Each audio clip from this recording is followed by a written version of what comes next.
Salut à tous, on se retrouve aujourd'hui pour parler du Paris Saint-Germain ce samedi 31 janvier et on commence tout d'abord avec le match du week-end. Donc aujourd'hui pas de rencontre, plutôt demain les gars, déplacement du côté de Strasbourg, un déplacement compliqué, n'oubliez pas au match aller, il y a eu 3 partout, ça a été un match un peu fou. Du côté du Parc, donc demain déplacement du côté de cette équipe et il faudra absolument s'imposer, surtout que Lens hier s'est imposé contre le Havre 1-0 et du coup le PSG recule d'une place et du coup deuxième de Ligue 1, bon, il y a un point d'écart. Donc en cas de victoire demain bien sûr contre Strasbourg, et bah tu repasserais devant Lens. Donc c'est pour ça demain un match hyper important bien sûr pour l'équipe parisienne. Donc concernant le programme des prochains matchs, bien sûr Strasbourg, ensuite PSG Marseille le 8, donc la semaine prochaine. Ensuite il y aura donc dimanche prochain Marseille PSG. Ensuite il y aura Rennes PSG. Voilà, le 13 c'est que là 3 belles rencontres. Voilà, Strasbourg, Marseille, Rennes. Puis après Monaco. Parce que oui, ça y est les gars, on va parler de la Ligue des Champions. Parce que hier il y avait le tirage au sort de l'LDC. Voilà, donc il y aura Paris contre Monaco. Voilà, c'était soit Paris-Karabakh, soit Paris-Monaco. Bon, pas de chance, parce que tout le monde voulait plutôt un Paris-Karabakh. Parce que voilà, c'est plus une affiche de Ligue des Champions que là. Oui, c'est une affiche de Ligue des Champions, mais entre deux clubs français, c'est comme si c'était l'impression d'une affiche de Ligue 1. Bon, voilà, c'est comme ça. C'est le tirage au sort, donc Paris Saint-Germain, Monaco. Et en plus, on va pas se mentir, c'est un peu plus compliqué, je pense, d'affronter Monaco que Karabakh. Enfin, je pense, bon, voilà, c'est comme ça, c'est la Champions League. De toute façon, si tu veux regagner la Ligue des Champions comme tu as pu le faire la semaine dernière, il faut battre n'importe quelle équipe.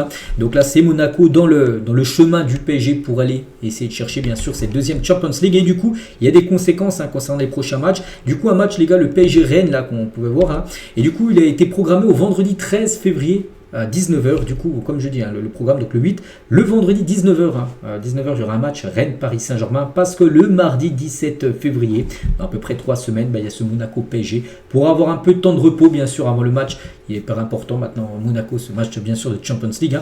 Il y aura le match retour après le 25, et même encore un match contre Monaco le 8 mars prochain, mais cette fois-ci de la Ligue 1.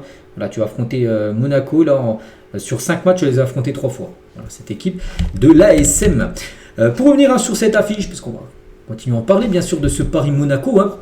Donc tout d'abord le 17, j'ai dit, mardi soir au Stade Louis II, 21h. Et le match retour, pareil, 21h, parce qu'il y a des matchs par exemple qui sont décalés à 18h45. Non, Paris jouera ces deux matchs aller-retour à 21h concernant ces 16e de finale. Et c'est vrai que pour la deuxième année consécutive, le PSG affrontera un club de Ligue 1 en barrage de LDC.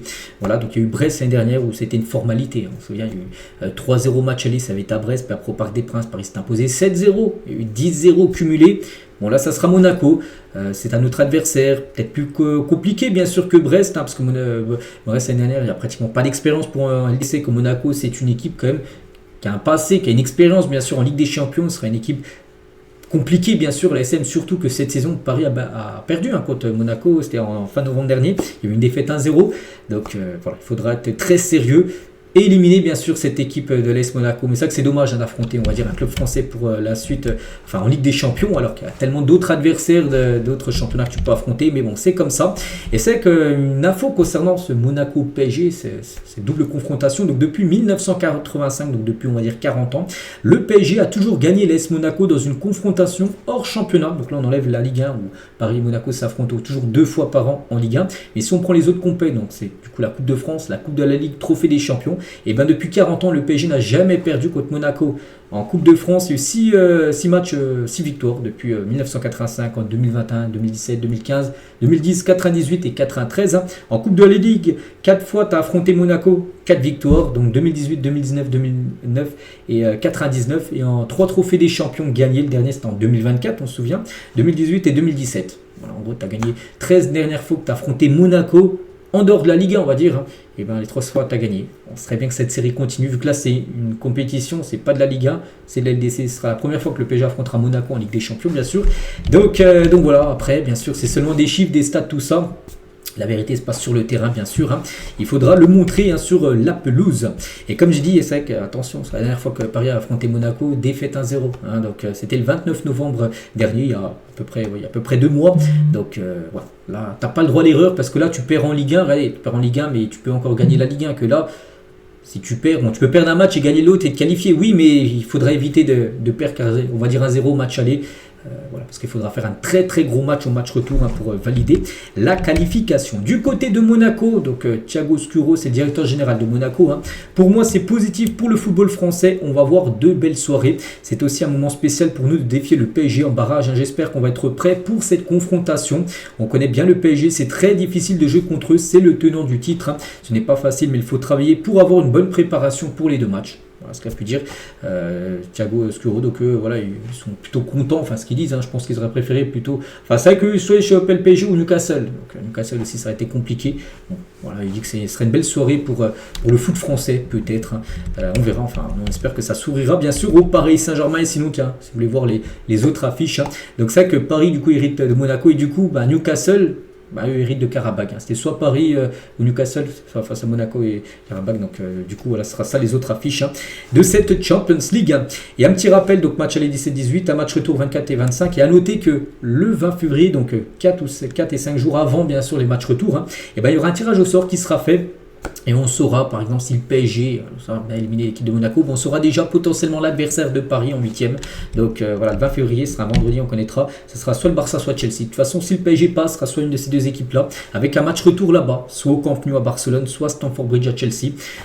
Voilà, deux équipes que le PSG affronte souvent. Tiens, Chelsea, Paris les affronte en finale de Coupe du Monde des clubs.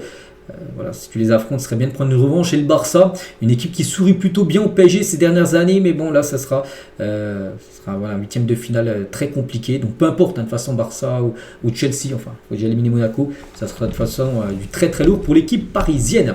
Voilà ce qu'il y a à dire les gars sur cette LDC. Donc maintenant là, on va avoir une petite pause de 3 semaines avant les prochains matchs. On va commencer à en parler bien sûr dès que la date approchera du 17 février prochain.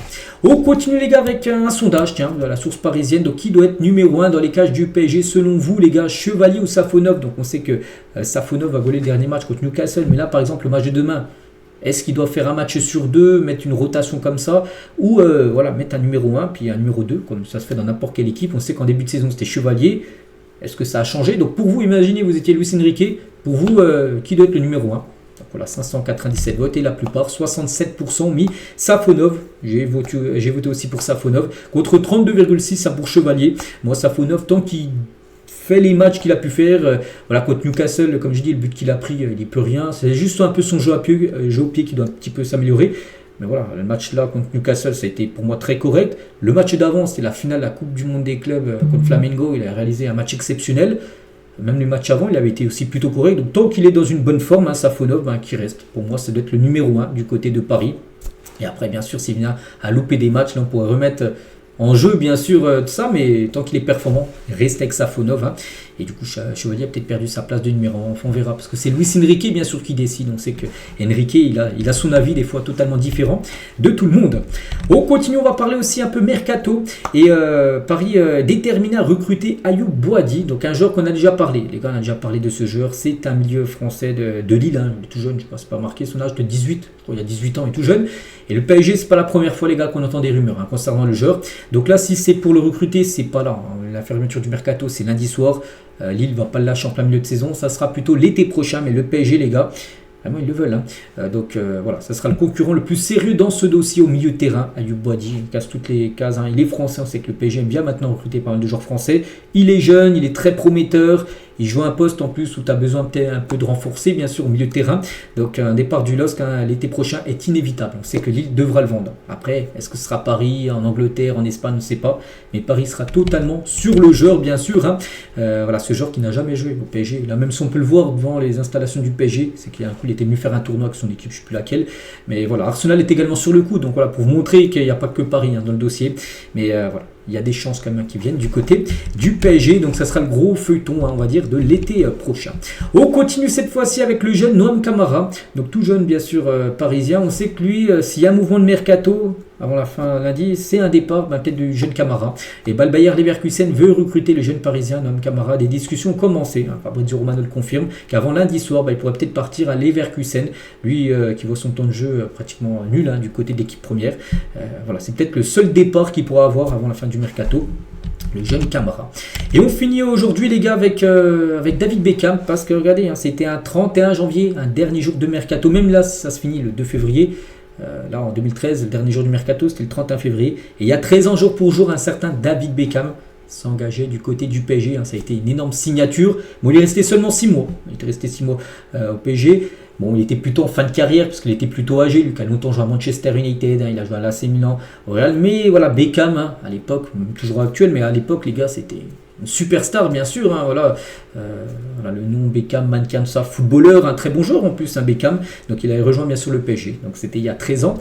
Jour pour jour. Donc, voilà ce qu'il y avait à dire aujourd'hui. J'espère que ça vous a plu. Donc, on se retrouve, nous, et demain, bien sûr. Demain, il y a le match contre Strasbourg. On parlera, bien sûr, de cette rencontre. Allez, moi, je vous souhaite une très bonne journée. Et à demain.